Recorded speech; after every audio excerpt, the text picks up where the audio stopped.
We left off on page Reish Tes. Al tvakish gdula la'atzmecho.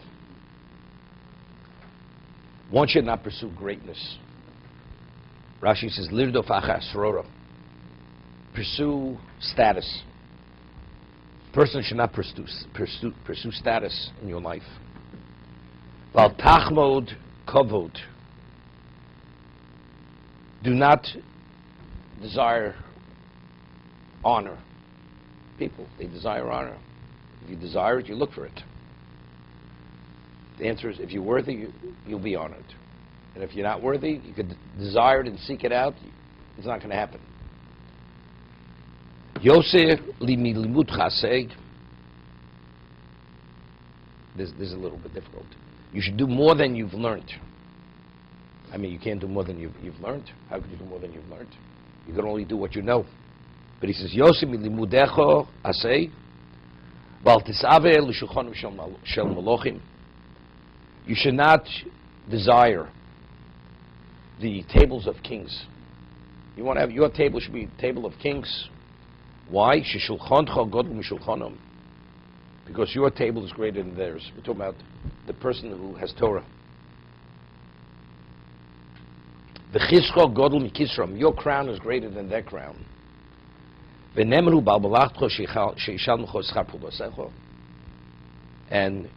your employer, your master, is faithful that he will pay the wage for your action or for your service.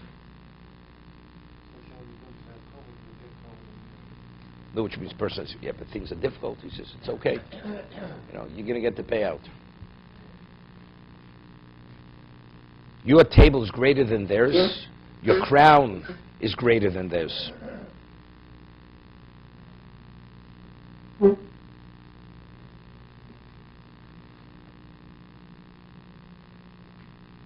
We've talked about what a crown is.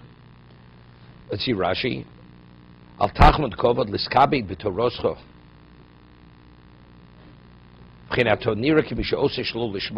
Rashi says something interesting. You should not desire honor. Why? Because if you do, the objective of your studying is going to be for the sake of honor, not for the sake of Torah. Right? You can do a shlol lishmo. If a person's mindset is, I'm looking for honor as a human being, so what's the impetus to do the mitzvah or to study? Purely honor. Therefore, al tachmod kavod. Atonire kimisha ose shel lishmo. I mean, what is he saying? Atonire, Rashi, you are doing shel lishmo. It appears as if you're doing shel lishmo.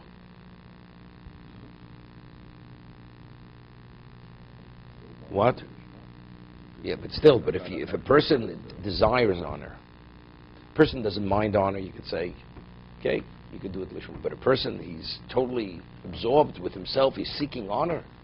So if this is a way to get honor, he's going to do it. He's going to do it for the sake of honor, because you do it shelo lishma, not because it appears as if you do it shelo lishma.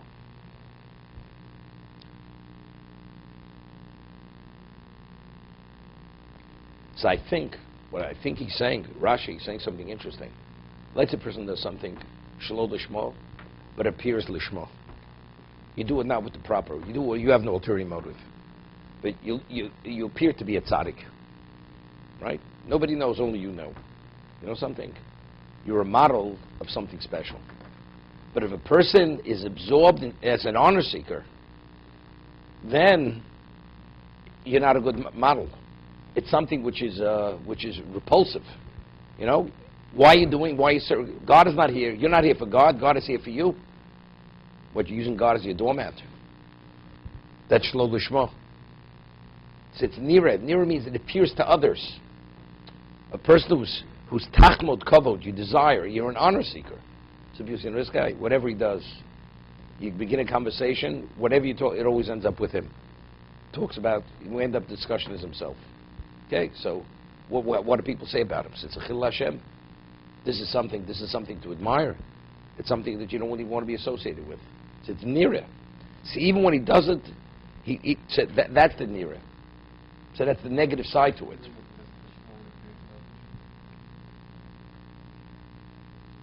It's like the boy who cries wolf, you know. Even when it's again the same nonsense.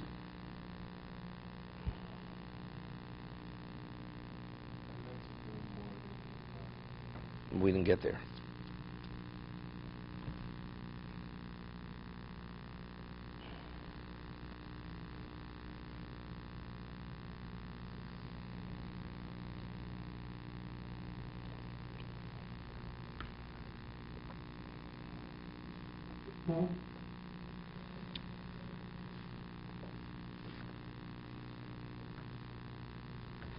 Unless you were not reading the Mishnah.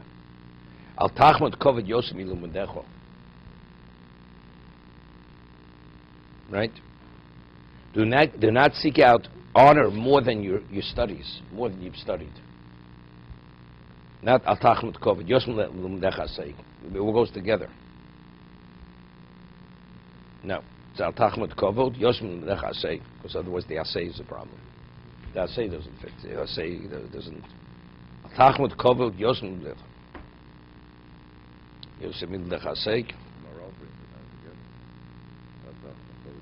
No, but rather the other way. Always feel that you haven't done enough. I mean, that's what it means. Whatever you do, always feel that you haven't done enough. So if you always feel that you're always shortchanging Hashem, you're always feeling short of your obligation, you know, you're not going to be preoccupied with honor.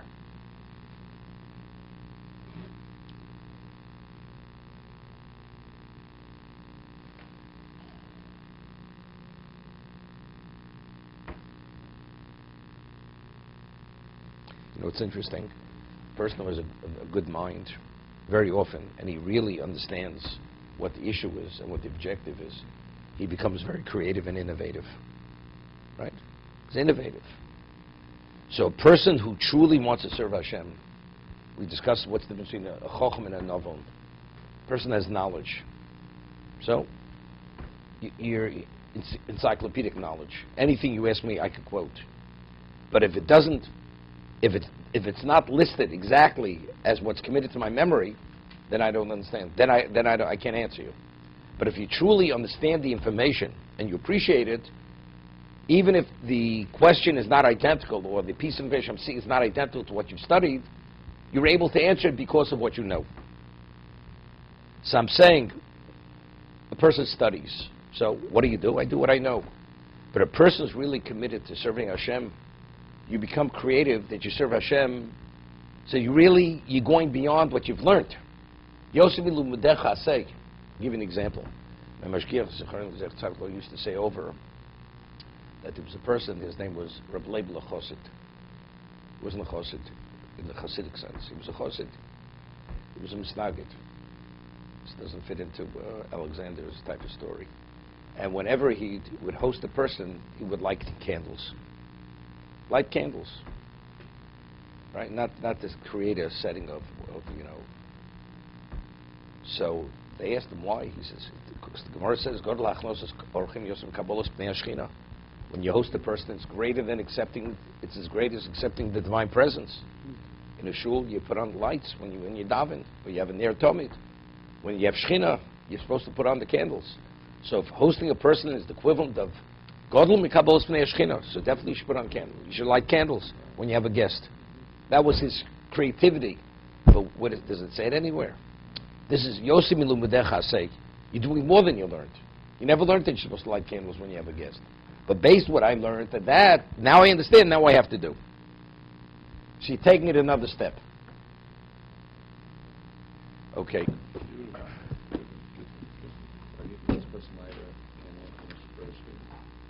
No, it says Godel Mikabolos Pnei Shechina. No, but why would a person light a candle? That's out of respect.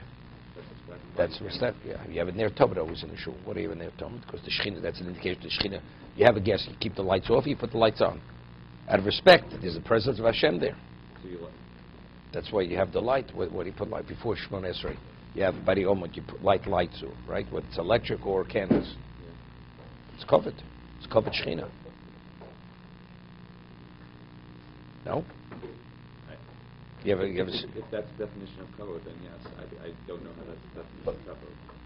if you come and I don't put the lights on for you, is it a disrespect? That means I don't value your existence, so be in the dark. That you come, I illuminate the location. So But there's enough light, But if you light more lights, it shows it's more respectful. The location is illuminated. That's what we would have.